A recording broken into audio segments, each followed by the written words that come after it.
This program provides education, not advice. Sponsors pay a fee for endorsements and interviews. See the truthayf.com disclosure page for details. This is where technology, innovation, and personal finance come together. This is the truth about your future with Rick Edelman.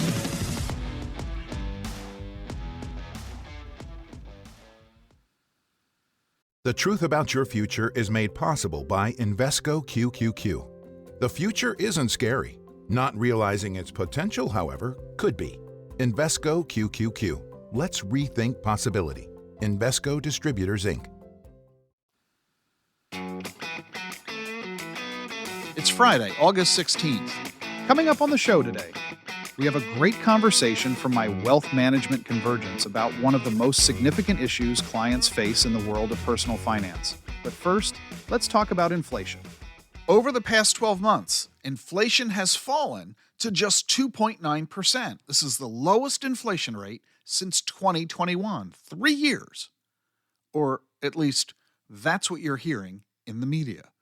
But that story, that reference, that spin is a distortion of the truth. And I want to share with you what's really going on. You see, when they tell you that inflation has fallen to only 2.9%, that's a spin on the facts. The fact is that the rate of inflation has fallen to a rate of 2.9%. But that doesn't mean that inflation itself is only 2.9%. What do I mean by all this gobbledygook?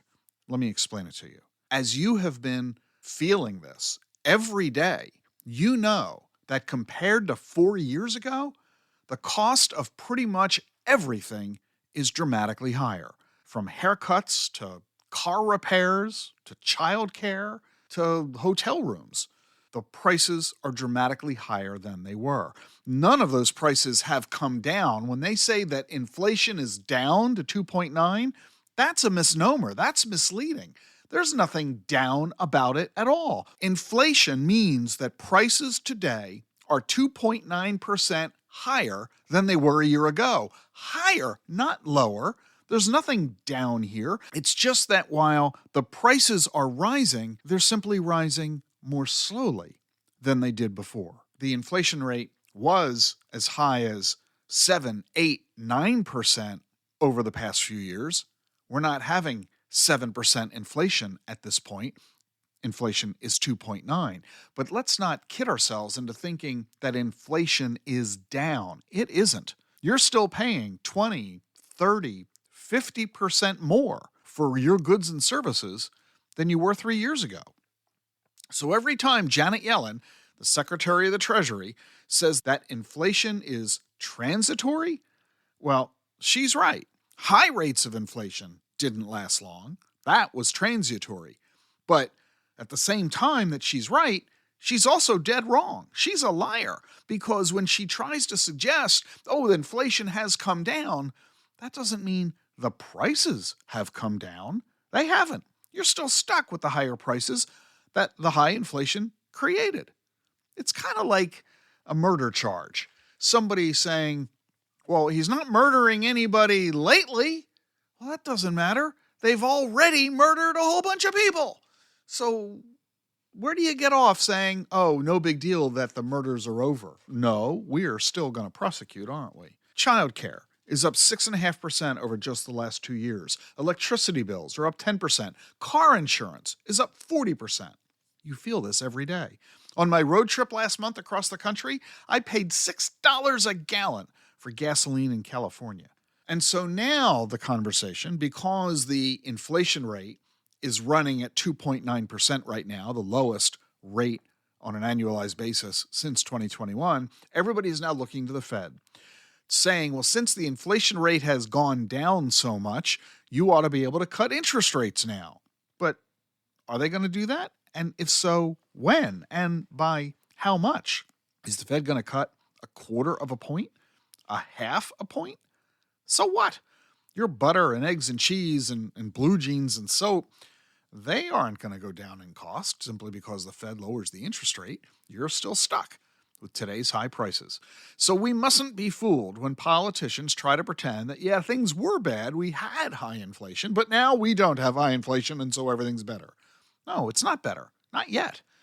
So what does all this mean for you, really? If we're still stuck with the higher prices that we had before, we kind of get what the impact is on our pocketbook. We kind of understand what this means for the overall economy. Nothing good. But what does it mean for our portfolio? That is a much bigger question and takes a really long time to answer, not something I can do in 10 minutes here on my podcast. And so, now that inflation rates have come down and the Fed being expected to cut their interest rates soon, I want to talk to you about what's going to happen to your investment portfolio, and particularly the bonds in your portfolio. Odds are, in your portfolio, you have more money in bonds than in stocks. And interest rates do dramatically impact bonds and bond prices. So we're going to do a webinar. We're going to do this on Wednesday, September 11 at 1 p.m. Eastern. And in this webinar, I'm going to be joined by Jerome Schneider from PIMCO, the world's largest bond manager. And we're going to tell you the adjustments you need to make for the bonds in your portfolio. You're going to learn how to figure out how much cash you should be holding right now. We're going to do a deep dive on the array of new opportunities in the fixed income market. The webinar's free. You can register right now. The link is in the show notes. I know it's almost a month away, September 11. We'll be talking about this in weeks to come, but I wanted to give you a heads up about it right now. If you're a financial advisor, you get 1 CE credit to boot. So check out our webinar, register for it, sign up for it today. Now that the inflation rate is down and interest rate cuts are coming, big implications for what just might be the majority of your investment portfolio. Also, I want to mention this before we go. Last month, I told you about a really scary scam. Scary because it shows how good cyber criminals are getting at using AI to impersonate people. The story I shared with you was about a guy who was working in a finance department at a really big company, and he was fooled into thinking his CFO was telling him to wire $25 million to one of their foreign bank accounts. It turned out that the CFO wasn't doing this. The whole thing was an AI fraud, and the company ended up losing $25 million. If you missed that podcast where I shared the story, the link to it is in the show notes. Anyway, that podcast caused Theodore of Miami to write to me. I'll have that question and more coming up next. Stay with us for more here on The Truth About Your Future.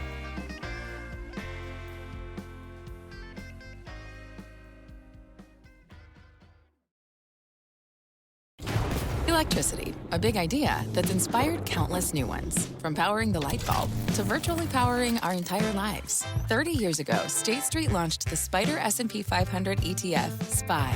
A big idea that inspired the world to invest differently, and still does. What can you do with SPY? Before investing, consider the fund's investment objectives, risks, charges, and expenses. Visit ssga.com for a prospectus containing this and other information. Read it carefully before investing. SPY is subject to risks similar to those of stocks. All ETFs are subject to risk, including possible loss of principal. Alps Distributors, Inc. Distributor. So Theodore of Miami wrote to me, and here's what he asked. Dear Mr. Edelman, I am a regular listener of your podcasts. I find them interesting. I fell for a scam similar to the one you reported on. How can an ordinary investor avoid a scam when a company with an IT department can't do it? Theodore, you've really nailed this one. This is exactly the reason I recorded that podcast and shared the story, and I'm glad you got the point. If trained IT professionals can't prevent these kinds of scams, if professionals in the workplace can't recognize that they're being scammed, how is it that you and I are going to be able to protect ourselves? What it comes down to, and I kind of hate to say this and to say it in this way, but I'm afraid it's the reality today in our technologically focused society. What it comes down to is that you really can't believe anybody, anytime, anywhere about anything. It's really what it comes down to. I mean, we've kind of learned over the past couple of decades when dealing with the internet to ignore what we see online, to take with a grain of salt the claims that are being made there and the promises being offered. We know not to double click on links that we are sent in an email or in a text. We know to not answer the phone from phone numbers we don't recognize or strangers that we don't know, and to just say no to these kinds of things. We've learned all that. But what if you're dealing with someone who you do know? That's really the issue, isn't it? Because that's what these new cyber scams are all about. They're using AI to impersonate people you do know. They replicate the voices. They even now can replicate the faces of the people that you know, your colleagues, coworkers, your friends, your family members. So you can get a phone call from somebody, and it sure sounds like your best friend or your brother or your daughter, and it's indistinguishable. What we need to recognize is that if we're getting a phone call even from our mom, we have to assume it's not really mom. Well, how do we do that?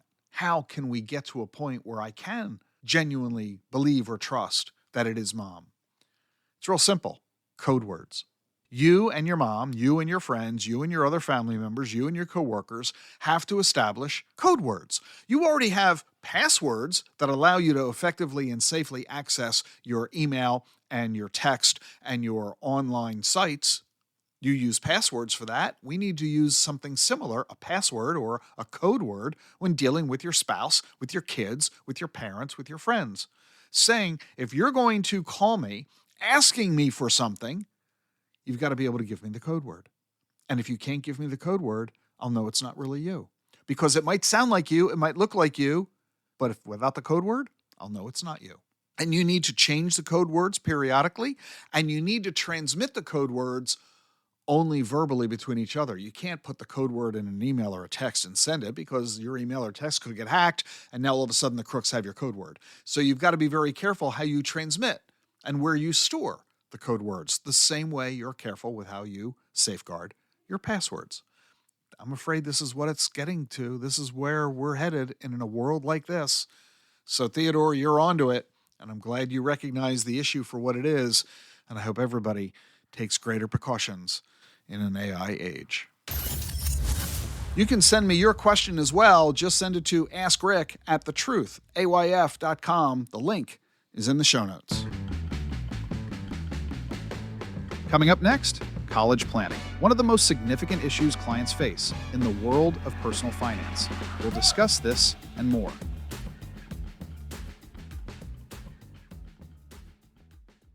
Invesco QQQ is a proud sponsor of The Truth About Your Future with Rick Edelman. Want to rethink what's possible? How about being an investor, not just in your future, but the future? Well, it all starts with Invesco QQQ. For more than 25 years, this single ETF has given investors a direct line to the NASDAQ 100. That's 100 leading innovators behind advances in personal tech, science, and robotics, just to name a few. And you can access it all with Invesco QQQ. Let's rethink possibility.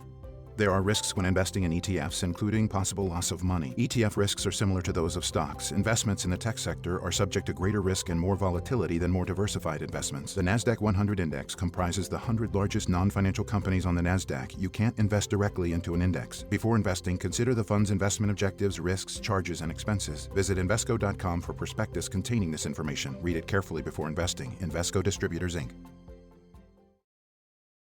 The Truth About Your Future with Rick Edelman is brought to you by Schwab. With Schwab investing themes, it's easy to invest in ideas you believe in, like online music and videos, artificial intelligence, electric vehicles, and more. Schwab's research process uncovers emerging trends. Then their technology curates relevant stocks into themes. Choose from over 40 themes. Buy all the stocks in a theme as is, or customized to better fit your investing goals, all in a few clicks.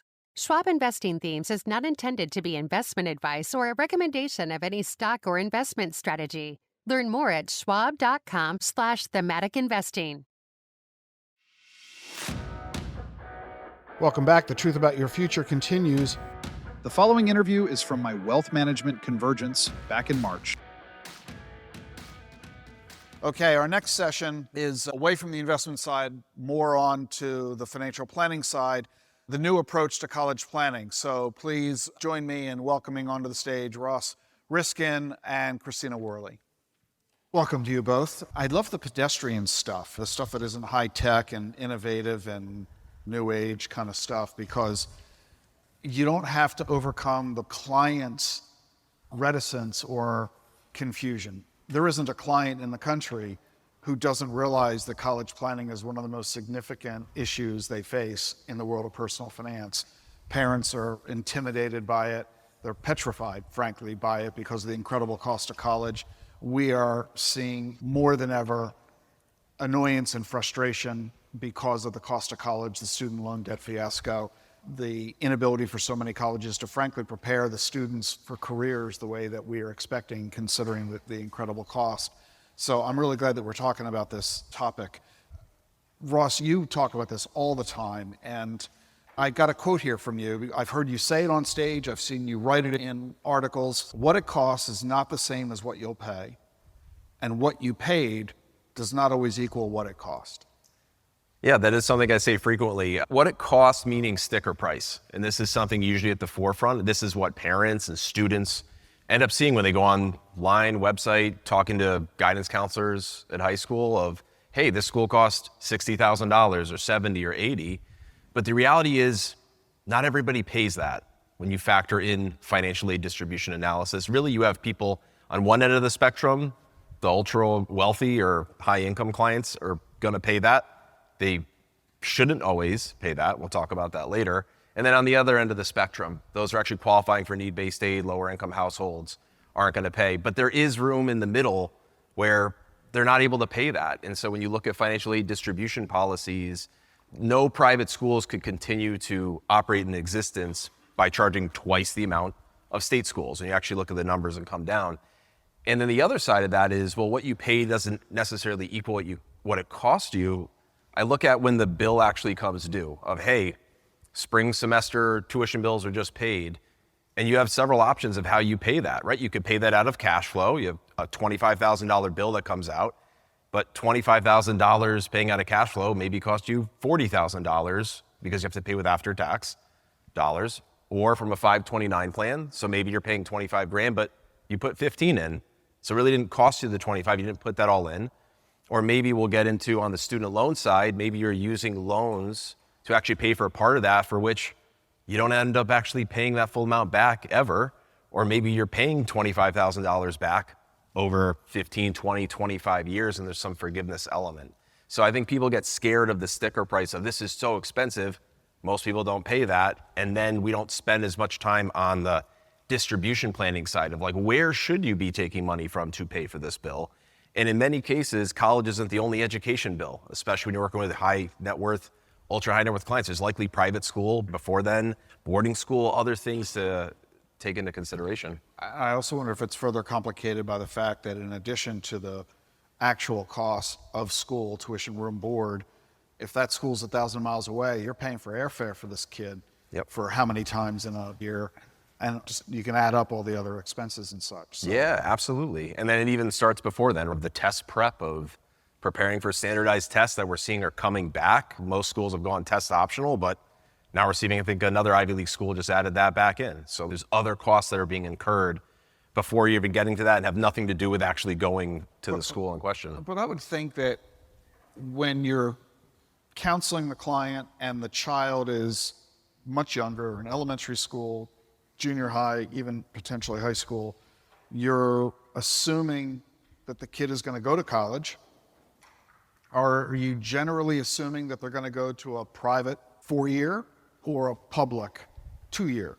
What is it that you're generally recommending that the client assume in their college planning effort?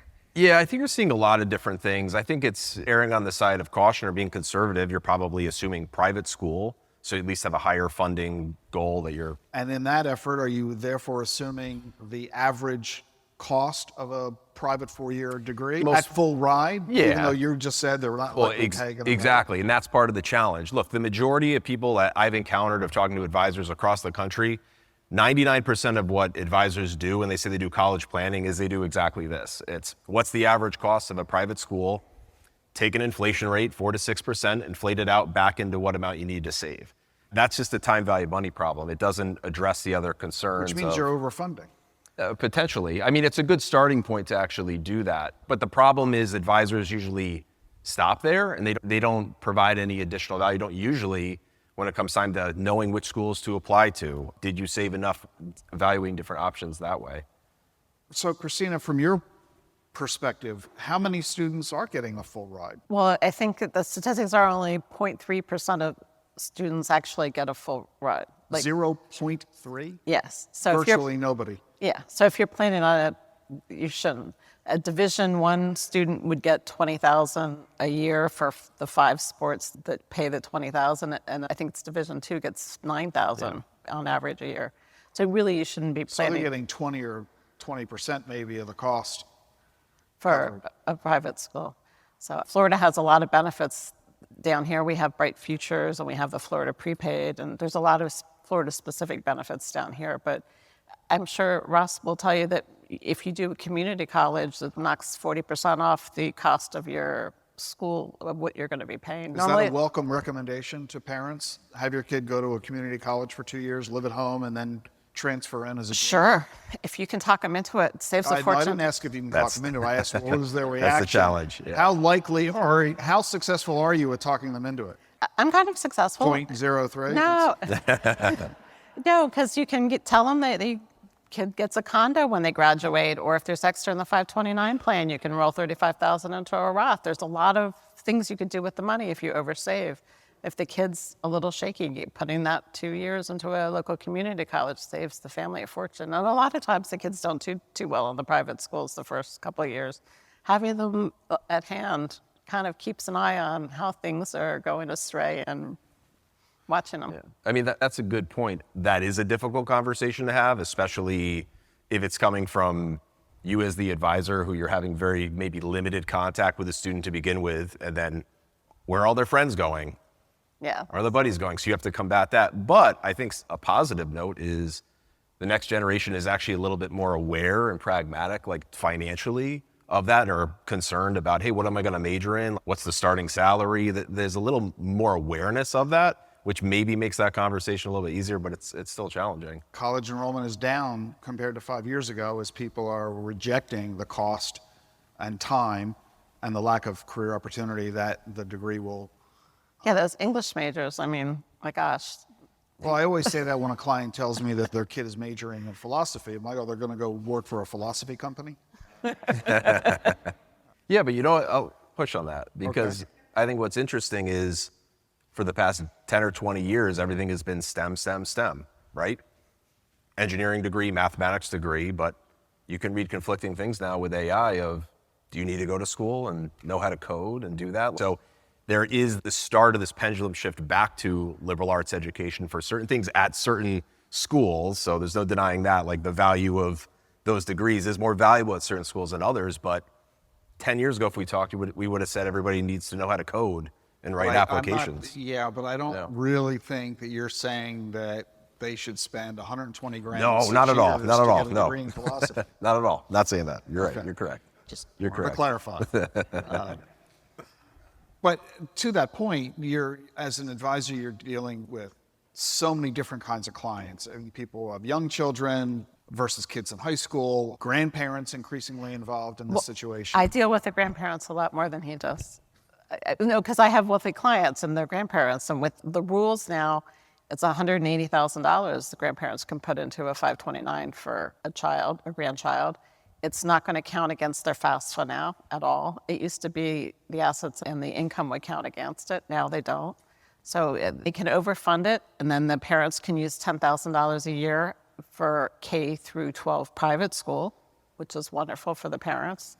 And then if there's extra in there, they get to roll out $35,000 into a Roth when the kid graduates, $7,000 a year for 5 years. So you're arguing that due to the new flexibility, especially the Roth conversion that is relatively new, that the risk of overfunding really isn't much of a risk anymore. No. Because there's so many other ways to spend the money in a tax-advantaged way, whereas the risk of underfunding remains daunting because of the threat of student debt. And with the grandparents, with what's happening in 2026 with the sunsetting and the estates going down, these assets are outside of the grandparents' estates. So it helps them in so many ways. Put it in there. If the kid doesn't use all of it and you do the Roth and you do the private school and there's still left over, then the grandparent can actually take it back. So in that weird sense, would you argue that you should talk about college planning really as a retirement planning and estate planning conversation, not a college plan? In other words, we're going to take advantage of the fact that you've got a kid who's going to be 18, and we can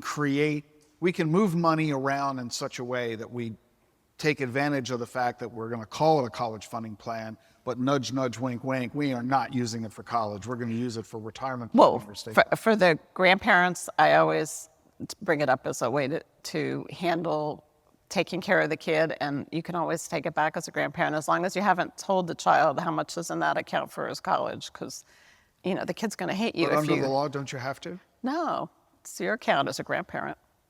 Don't tell your kids how much you put in there. If there's $250,000 in there, and then you decide to take it back and have that lovely trip around the world with your new wife, they're going to be pissed at you. But you bring up an interesting point about the distribution planning side. And I think that is a newer conversation happening now. Just because you have a client that has $200,000, $300,000, $400,000 in a 529 plan, the real question is, should that all be spent?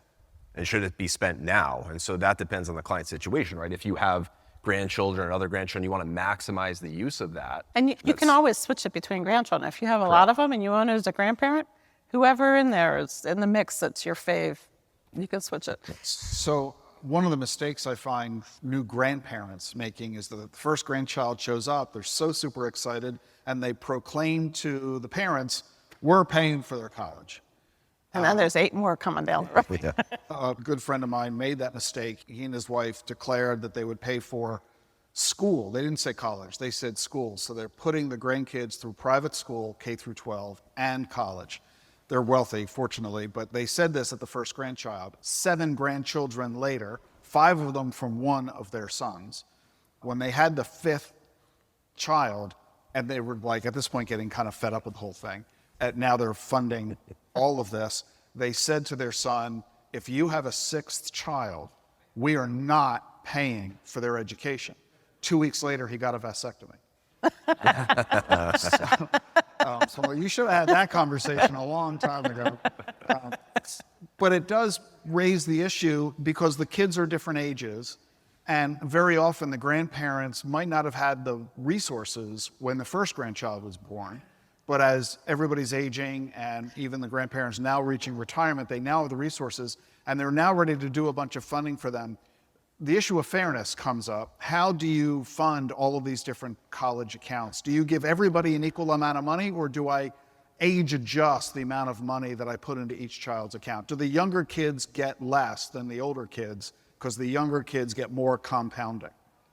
I think that is a question with all the families on whether you're going to be equitable or whether you're going to address need. There's always families that have special needs children these days. 1 out of 54 children has autism. Those are on the spectrum. So there's a lot of families that want to concentrate. The 529s can be used for special needs children. What do you do if one kid decides to go to an in-state school to be a teacher and another one decides to go to a private school to become a physician, and the costs of their degrees are so radically different? Are you going to provide equal amounts of support? Well, you can switch it between the 529s. And if you lump sum it for every child and tell them you got $100,000 in your account, if you don't use it for school, you can get your condo, you can use it for starting your business or your practice. So do you encourage that of clients, that they have such conversations with their kids saying, look, here's a bucket of money, you can use it for school, you can use it for private versus public, you can use it for undergrad versus grad, you can use it for college versus a home? Do you encourage clients to have those conversations? So it depends if it's the parent or the grandparent, because the grandparents can switch it as long as they really haven't made any promises to the parents. So if they want to be diplomatic about it, they can say, I have started a 529, and not say exactly how much until you see how the children are progressing in life and making those decisions, and you have some clue on how many grandchildren you're going to have between all of your children. You may think there's 1, and then, there's 8. So it could be that you run into a problem that you don't want to promise it to everyone. Yeah. And what's your observation? Yeah, no, I think it also comes down to KYC, know your client. Every conversation is going to be different. What are they valuing most? Yes, I think that is one viable approach of don't need to be trued up right away because the younger individuals have more time. The benefits of being able to change beneficiaries can't be overstated enough. because of it's transfer tax and income tax free, the transfer. That also helps if you have remarriages or you have big age discrepancies, right? Has anybody encountered that where you have one grandchild or child that's 20 and another one is 3 or 4? So you could actually change the beneficiary from one to the other, and that's totally transfer tax, income tax free. So there's more flexibility with that. But it gets back to the point of what is the goal of the client to do that. I think another way that comes up is even on conversations of going to a particular school. I mean, I've encountered clients we work with where the kid gets into an Ivy League school, and you think right off the bat, well, you gotta go, like you're gonna pay for it. But then if you take a step back, she also has a full ride to another school over here, merit-based, and there's 3 other kids that the family has to plan for, and they don't have enough. But the peer pressure will tell you, well, you gotta go to that school. Like you got into Yale or Harvard, like you need to go there. So it's a little more nuanced than that of how each family chooses to approach it. So is this whole conversation, is it a business building opportunity for advisors, or is it obligatory that you're an advisor, you got to talk to your clients about this subject and it's just check the box thing? Or is it actually a way you can use it to build a business, attract clients, retain clients, increase AUM, et cetera? I think it's a bare minimum. You better know everything about it to take care of your clients. Most of the clients are going to spend the money and the kids down for their education, so the assets are going to go away. Very few of them are going to be $500,000 so that they can pay the whole private school tuition and still have a couple hundred left. And even if so, then they'll probably take it out for their first apartments and stuff. Yeah, it's 100% a great business building opportunity on several different fronts. So if I survey, show of hands here, how many of you work with high net worth, high income clients or paying for college or saving really isn't an issue? There's a couple. Okay, good amount. How many of you want to actually work with the children of your clients? You want your firms to? You want to work next gen, legacy wealth, right? Yeah. Okay, so how many of you are telling the kids and grandkids of your children to only marry, date, get into serious relationships with other people from wealthy families who they pay the full ride? I said that once, and like 3 people, I caught 3 people raise their hand for that. You're not. I mean, just looking demographically, well, perfect example. Year to date already, I've had a handful of conversations, and they all sound like this. An advisor calls me up and says, hey, I'm working with a client. We manage $10 to $20 million for them. And I got this question that came in from the son of the client. He's getting married. He went to a top tier school MBA program, and he's getting married to somebody who is a doctor. And they have a lot of student loan debt. Can you look at this? How do we talk about this? The first thing I do is I go to that advisor's website, and I notice all these buzzwords all over the website of intergenerational wealth. And we work with next gen clients and the kids of the clients. Yet they have no clue about the complexities of student loan advising, the loan forgiveness programs that are out there, which people are qualifying for hundreds of thousands of dollars of loan forgiveness. And who's accumulating that much debt? It's usually doctors and attorneys. It's grad school is the big part of it. So do you think that I've just encountered so many advisors that these people are qualifying for loan debt and their advisors are completely clueless and have nothing to do with it?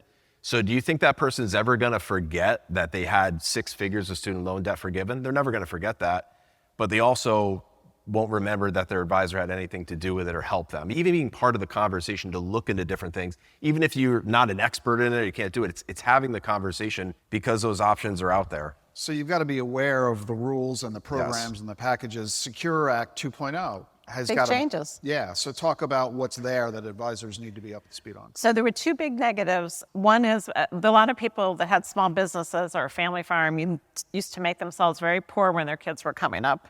You could put on a defined benefit plan, have 0 income, and really get a lot of your scholarship aid given to you.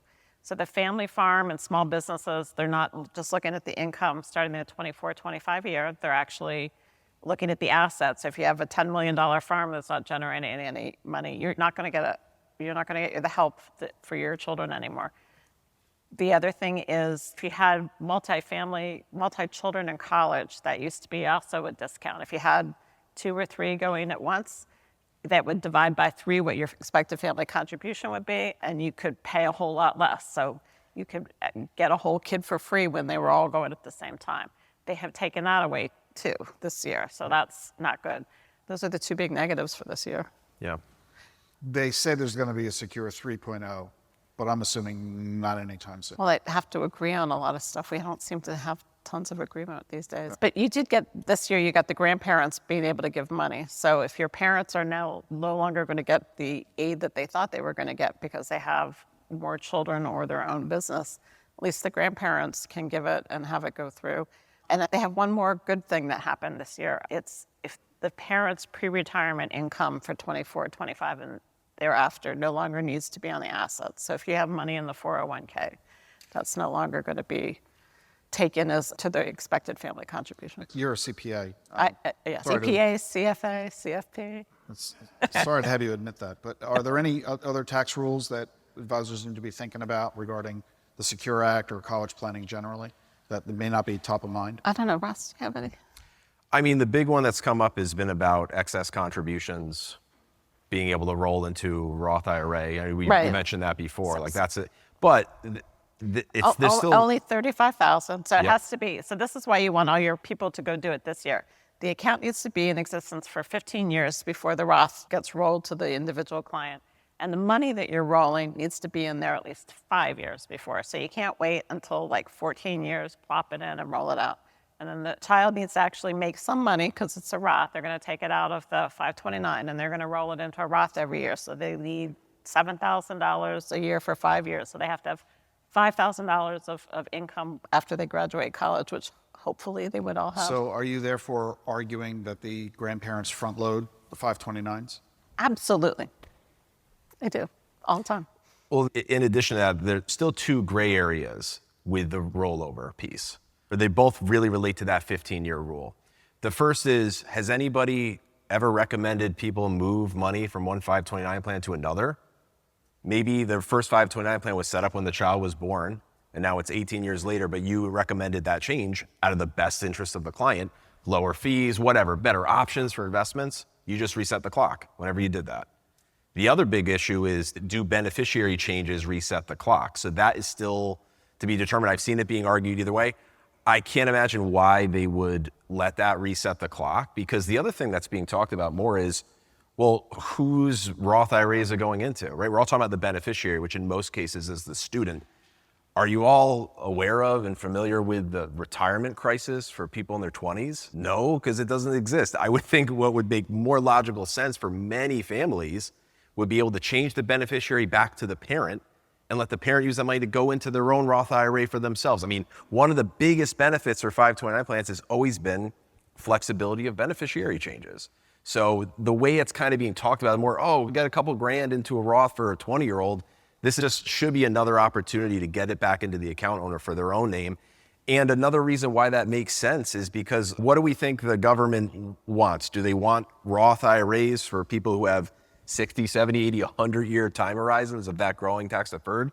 Or do they want it in somebody who's older now with the elimination of the stretch IRA? Like, it's only logical that we'll probably get flexibility with beneficiary changes. Can I throw, that was an excellent point, but just wanted to throw, when we do our own financial planning in our firm, we make sure that the parents never fund the college before they fund their own retirement. The kids are never going to come back and take care of the parent on their retirement out of like, thanks for paying for grad school. We make sure that the parents fund first, and only after the parents are funded do we let them put anything into college. Well, I assume you get a lot of pushback from that, the parents who feel the obligation. Yes, it's an educational process. When you sit there and say, you're going to have to take out the loan, and then when you're doing well in your retirement, when you're fully funded, you can help the kid get loan forgiveness, or the kid's going to make so much money, he's going to pay it off himself. But do you want your child, if he has a special needs child or doesn't make any money, do you want to live with him to support your retirement because you paid for an Ivy League education and then he did nothing? I go for it. They don't get to spend their retirement before. They just don't.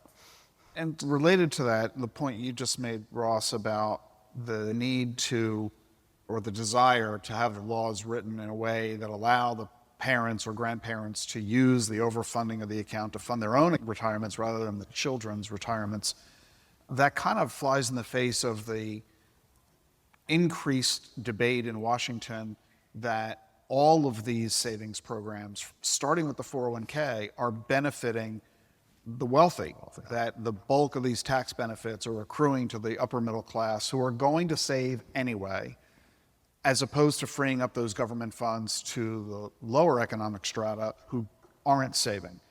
So in that regard, do you still feel confident that Congress will write rules that preserve these tax breaks for the affluent as opposed to creating economic opportunity for those who currently lack it? Yeah, I mean, it's a good question. I think so. I think you even just see that with the newer proposals of catch-up contributions of people making a certain amount of money and older having to go into a Roth account. I think you're seeing that. Their big thing now is they want people to put money in, right? There still is that fear of, I don't want to put money in the 529 because what if my kid gets a full ride? Unlikely. What happens? I can't use it for that. I can't use it. I've encountered so many people that were told by quote unquote advisors, don't put money in a 529. You can only use it for college. You can't use it for anything else. And that's just not true. I think the real debate comes in is what is the ultimate use of the education funds? Because you're talking to family. Look, I have 2 under 2. So the conversations of other people, I engage with grandparents and people of all ages as well, but private schools becoming more prominent earlier on as well, and talking with families that want to use those funds. So then is it for that, or if you have money left over, do you need to roll it into a Roth, or why not use that for the next generation, that you can keep it growing in perpetuity going on? You don't have Coverdell rules where you got to distribute for age 30. You don't have any RMDs. You don't have any 10-year rule you need to be worried about. To be determined, but I think the thing that we're seeing is that flexibility, right? The 3 interesting things are, we're talking about using 529 plans, college savings plans to not pay for college. The FAFSA Simplification Act came out that made things more complicated. And then when you think about student loans, traditional debt management practices and principles would tell you you want to pay off debt. Whereas with federal student loans and loan forgiveness programs, you're now navigating how not to ever pay it back. So it's just really changed the paradigm of how we approach college planning. And there's just so much around that we just need to be more educated and aware. So given the choice, if you, with a very high degree of confidence in the success of both of these strategies, I want you to tell me which one you would rather use. 1, overfunding a college savings account so that you can easily pay for college and use excess funds for retirement purposes. Or do absolutely no college planning so that the child gets maximum student loans, which the government then forgives. Oh. Which of the 2 strategies would you recommend? Here you go. First strategy. Overfund, no question. The government's going to forgive the debt. You get to keep the money you otherwise would have used to fund college, and you get to have your money. No, but if you overfund with, I think that's the thing. That's back to that conversation of overfunding. It still provides you options, right? For other kids, grandkids, legacy. Doesn't mean, even if you could pay for it outright, doesn't mean you have to. Doesn't mean you have to. Yep. Clearly, as you said, this is table stakes. You've got to be able to help your clients with this stuff. And the more effectively you can do so, the better you're going to do a job for your clients, and the more goodwill you're going to build, and the more clients you're going to generate. So very clearly. Ross Riskin, Christina Worley, thank you so much for joining us on the Great, program. thank you. How should you think about Bitcoin? Turn to a specialist. For 6 years, Bitwise has been helping investors access crypto. Bitwise manages the world's largest crypto index fund. They also offer 6 crypto ETFs. You get cutting-edge insights, expert Bitcoin research, and a nationwide team to help. Bitwise helps investors and advisors navigate crypto with confidence. Partner with a specialist. Look for ETFs backed by Bitwise. BitwiseInvestments.com. Carefully consider the extreme risks associated with crypto before investing. I'm glad you're with me here on The Truth About Your Future. If you like what you're hearing, be sure to follow and subscribe to the show wherever you get your podcasts, Apple, Spotify, YouTube. And remember, leave a review on Apple Podcasts. I read them all. Never miss an episode of The Truth About Your Future. Follow and subscribe on your favorite podcast app.